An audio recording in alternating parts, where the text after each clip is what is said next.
Yoga teacher शरद Joyce जी का देहांत हो गया अनफॉर्चुनेटली 53 की उम्र में, 53 ईयर्स की एज में। तो मुझे बहुत सारे लोगों ने सवाल पूछा कि सर क्या योग से इस बात पर विश्वास किया जा सकता है कि इससे लंबी आयु होती है, इंसान का जीवन लंबा होता है। दोस्तों हमें कुछ चीज़ें बड़े ध्यान से समझनी पड़ेंगी। A driver can be a pilot but the car can still get damaged. यानी कि मैं कहना चाह रहा हूँ कि चलाने वाला हवाबाज हो सकता है, होनहार हो सकता है, मजबूत हो सकता है, खिलाड़ी हो सकता है, लेकिन शरीर तो शरीर है ना, शरीर तो फिर भी बीमार पड़ सकती है। तो हम किसी व्यक्ति को रोक नहीं सकते अगर उसका जाने का समय है तो। कि 53 की उम्र में उनकी मृत्यु हो गई, हो सकता है योग की वजह से 53 में हुई, 35 में हो सकता है उनकी मृत्यु होने वाली हो, लेकिन वो 53 में हुई। तो हम नहीं जानते कि कर्म संस्कार क्या होता है, भाग्य क्या होता है।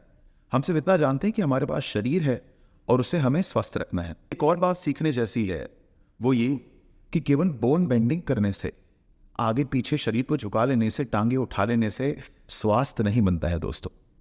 योग अभ्यास को उसके तत्व ज्ञान से, उसके सूत्रों से, उसके ज्ञान से, उसकी फिलॉसफी से, उसकी एनाटॉमी से सार्वभौमिक तौर पे उसे समझना चाहिए।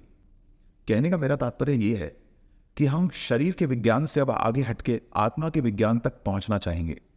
सारे योगा टीचर से मेरी दरख्वास्त है, जितने भी देश के बाहर योगा टीचर्स हैं, उनसे मेरा मैसेज ये है कि आप केवल शरीर तक योगा को सीमित ना रखें, उसके असली ज्ञान तक, चेतना के मूल तक, कॉन्शियसनेस तक उस प्रैक्टिस को लेकर चाहिए।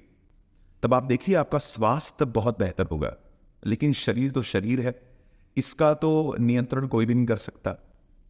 सिर्फ इतना सा मैसेज देना चाहूँगा। मेरी बातें अगर सही लगती हैं, सच्ची लगती हैं, तो प्लीज़ इसे शेयर करिए और लोगों को बताइए कि योग केवल शरीर का विज्ञान नहीं है, यह आत्मा तक पहुंचने की प्रक्रिया है और केवल टांगे उठाने से और आगे झुकने से काम नहीं होने वाला है।